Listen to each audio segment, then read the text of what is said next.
everyone. Welcome back to TLB Snack Chats. I'm Marcie and I'm one of the team lead dietitians. And I'm Anna. I'm another one of the team lead dietitians. And today we are going to be talking a little bit about general nutrition basics. So we're going to kind of get into, I think, some common questions that people tend to have for us. As a reminder, as always, this video is not a replacement for individualized care. So it's intended to be kind of addressing questions that people might have. And we always recommend that people work with an individualized provider for any kind of more specialized needs that they have.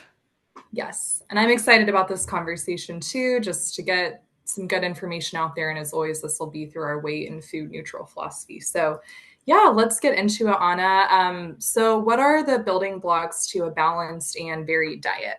Yeah, great question. So when I think about like the foundational like building blocks for a balanced and varied diet, I'm usually thinking about it in terms of macronutrients and micronutrients. So we do have another like full video on macronutrients on the YouTube page. So I won't get like too in the nitty-gritty with that, but macronutrients are usually going to consist of carbohydrates, fats, and proteins. And the reason they're called macronutrients is because it's where we get kind of our primary sources of energy.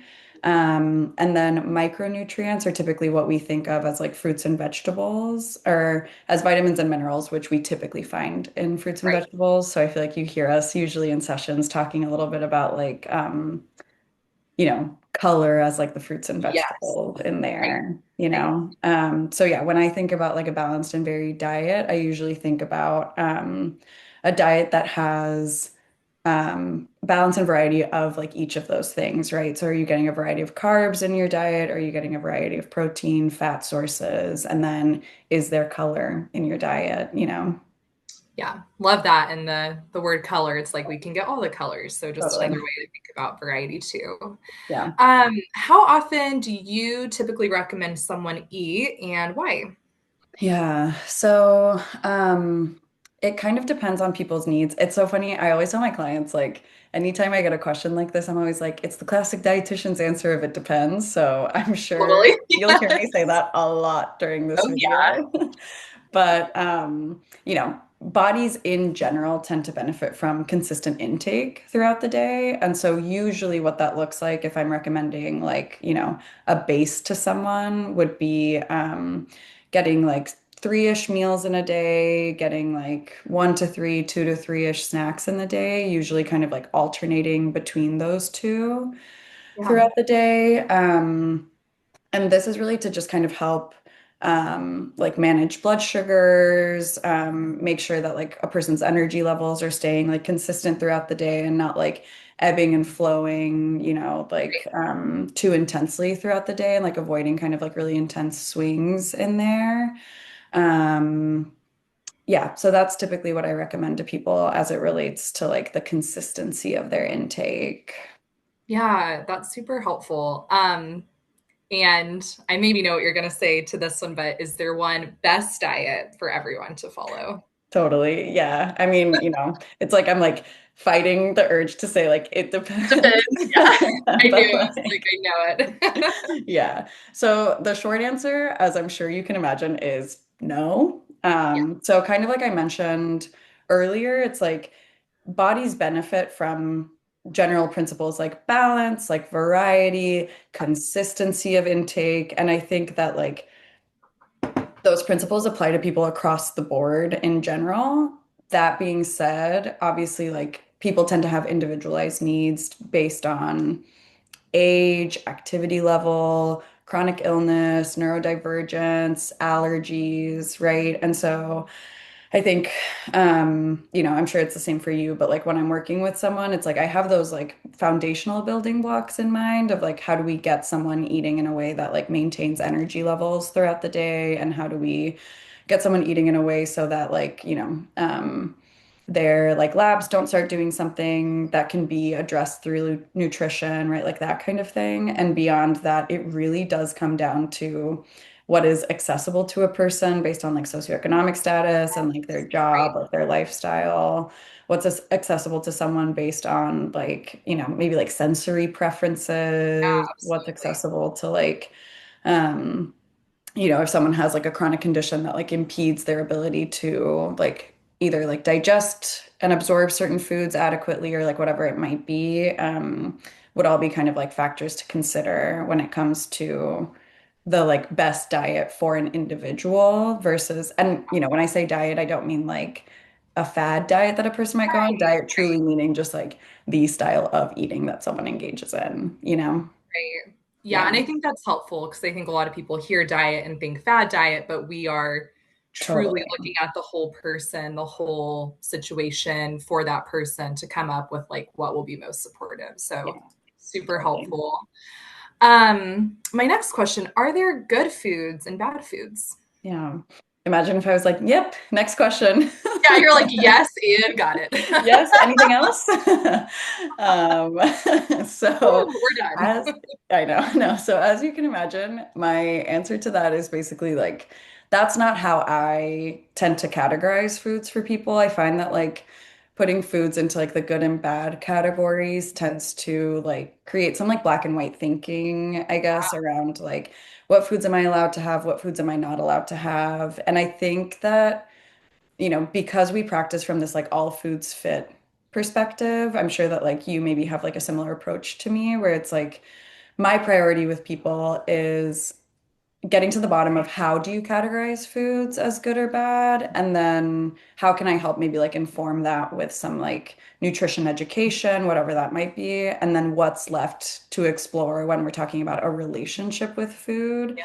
I think different foods do different things for our bodies, right? And so we don't have to deny that it's like some foods are better for like energy, right? Like some Right, foods are gonna right. be maybe like like any number of like differences that food has. And that said, I think that they can all fit into a person's intake with balance and variety. Yeah, yeah. I talk about that a lot too. Just let's try and look at these differences in foods neutrally, and we don't have to moralize them. Easier said than done sometimes, but yeah, really, you touched on exploring that relationship with food. I think to get to the bottom of that, and Totally. super important. Yeah, Yeah. definitely.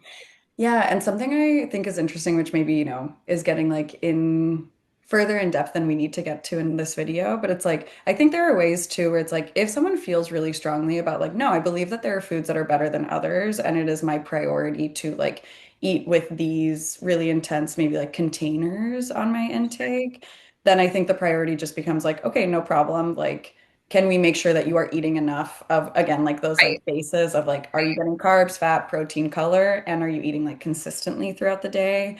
And essentially, like, what are the consequences of maybe like, cutting out some of those foods? It might just be like changes in satisfaction, right? Like, it might be changes in like, it might be like responding to cravings. So I think a lot of times it's like, yeah, like, we don't have to impose on someone that like they don't have to have like a good and bad food dichotomy. We're just not going to like counsel through foods using those lenses is kind of how I think of it. Yeah, totally. We are always here to meet people where they are and make sure their needs are being met. And yeah, like what are possible effects on their social dining or relationships, or right, Totally. because food is so much more than just food, right? It's cultural, social. So right, we are here to meet people where they are, and really it's just a conversation about what foods mean to them or what beliefs they're holding around it, for Yeah, sure. totally. Yeah, So yeah, that's my thought. yeah. I know, I'm like, oh, I just want to keep talking I about it, know but it's one of those things where you almost like forget you're doing a video. um so moving on, how might someone know if they're eating well enough for their body? So there's not really one way, in my opinion, that you can like gauge this. Yeah. I think questions that I tend to ask are basically like, are you feeling energized throughout the day? I think is like a good symptom to look at. Yeah. If not, is it, because you're not eating consistently? Are you eating really regularly and you're like confused about like why you're having those symptoms? Are there any like compensatory behaviors that you're engaging in throughout the day. So, potentially going like long periods of time without eating and then potentially compensating later in the day in a way that like is your body taking care of you. It's just maybe not a way that like feels good to eat for your body. Yeah, are you feeling like stressed about food? Do you find yourself thinking Right. about food really consistently throughout the day? All of these are factors, I don't necessarily think like feeding yourself well enough is like an on-off switch, right? Like it's kind of like existing among a spectrum of like how are you engaging with food? And for especially for some people who are maybe like experiencing symptoms that are a little bit more like chronic or like nebulous, like, GI stuff going on or like brain fog, difficulty focusing, right? Like things like that. I think the priority for me becomes like, how do we like rule out any contribution that food is making to this together? Because, I think food is foundational and it's not always going to be the thing that like fixes or like addresses symptoms that like a person is experiencing. So, long-winded way of saying that, like, again, it depends, you know? It depends, yeah. Yeah. I like that you touched on the mental effects because I think sometimes people are like, well, I feel like I'm eating enough, or but maybe they're not eating to satisfaction, and then there's like all these thoughts that are really distressing. And so yeah, I think it's really important, like you said, to look at the physical and mental and the bigger picture of what's going on to inform that decision if someone's eating enough and well enough for Totally. themselves. Yeah, I feel like a lot of times with clients or like people that I work with that thing of like, I feel like I'm eating enough. I have like 1 million questions after a statement like that, right? Of Of like, course. I think sometimes it's like, well, I'm not feeling hungry throughout the day. And then it's talking about, we have a video also on like hunger and fullness cues Yeah. that we did. So it's like, yeah, what is it like sometimes when maybe a person isn't super in touch with the hunger cues that their body's experiencing and are still maybe like needing to feed themselves throughout the day? So yeah, just like lots of considerations when it comes to um, whether or not someone is like feeding their body in a way that is like satisfying to it. Yeah, and I think before we move on, just like I think it's important to highlight how nuanced it is because maybe in diet culture, it's like just follow these macros or follow this plan and your body will have Totally. everything you need. And it's like, well, that's just not enough information that we're not robots. So, Right. like, I think at the crux of it is it's individualized, right? Totally. Yeah. I mean, to add to that, it's like I think a lot of times even, you know, like people who are approaching intuitive eating for the first time after maybe like a history of dieting or approaching kind of like trying to like feed their body, being responsive to their bodies, whatever we want to name that. It might be Yeah. something where it's like eat when you're hungry and stop when you're full. And it's one of those things where it's like someone might be like, well, what's hungry, what's full, and how do I know? How do I know when I'm feeling either of those? Because Right. yeah, like I said, we have a whole like hunger and fullness video, but it's like there's um there's so many nuances to like how you can be Yes. attuned to those cues. So Right. yeah, super interesting how the body works like that. I know, I know. It's just such a gray area, but so fascinating. And Totally. I'm feeling the need to just keep talking Yeah. about it. Yeah. I'm excited about it now, but I'm going to move us to our last question, Yeah. which you touched on this a little bit, Anna. But how does food affect energy levels and Yeah. can it also affect mood and focus? Yeah.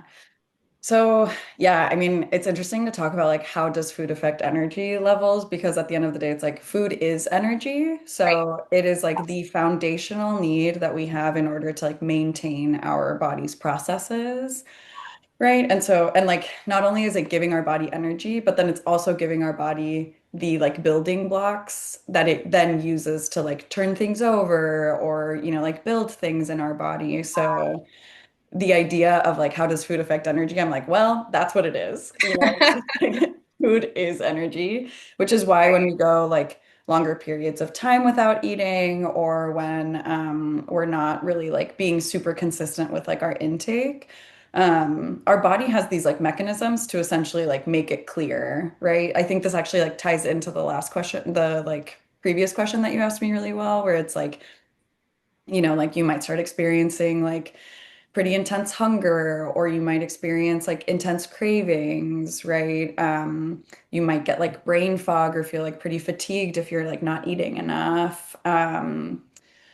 I think a lot of people resonate, or like the term like hangry resonates I with was gonna bring up people. hangry resonates for me for sure. It certainly resonates for me, where it's like the concept of hanger like really resonates for people because like it is going to be way harder to be grounded and to like emotionally regulate when we're not eating enough and like when we're not getting the energy that our bodies need, right? And so yeah, it certainly affects mood and focus through the fact that like when we have low energy, it's going to be way harder to our body kind of goes into like, you know, I don't know that I want to use the term like lizard brain, but like it does kind of go into like a little bit of like basic functioning of like need food, need water, like, Yeah. bottom of like Maslow's hierarchy of needs type of situation. So food is energy and it is fundamental, you know? Yeah. And it's so interesting to me that like calories are so demonized when it's like it's a unit of energy measurement and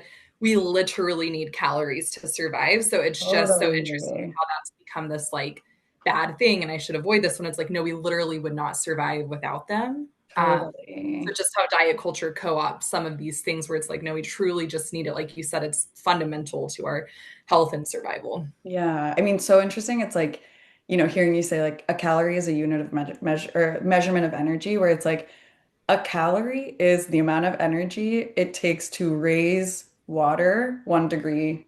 Celsius in like Yeah. temperature. Like it is like, and like that is just a measure of energy. And it's so interesting how it's become this thing of like maybe how do we limit, or how do we spend, how do we save, whatever it might be, where it's like it's energy. Yeah. And I think about with diet too, that word, it's like it is a pattern of eating and just Right. how co-opted these words have become. And Yeah. so I think it's helpful to just be like, oh yeah, that's actually what that is. And it doesn't have to assign all this meaning. Definitely hard to break the meaning from it, but it's interesting to Yeah. go back to the basics on it for Yeah, sure. definitely. So, yeah, Yeah. those are general nutrition basics. Hopefully this covered, I think, a lot of like common questions that people have, but if people have any additional questions, always, excited to like make more videos about this because I love talking about it. Yeah, me too. And I hope it, gets people excited to want to explore this more for themselves or like, wait, I want to hear more. I want to like talk about Totally. it through my own experience. And Yeah, so if this resonates with you, yeah, please reach out to TLB if you're interested in working with us and we can continue the conversation. totally. Sweet. Well, thank you so much for meeting with me, Marcie. Yes, this is so fun, Anna. Thanks. Bye, y'all.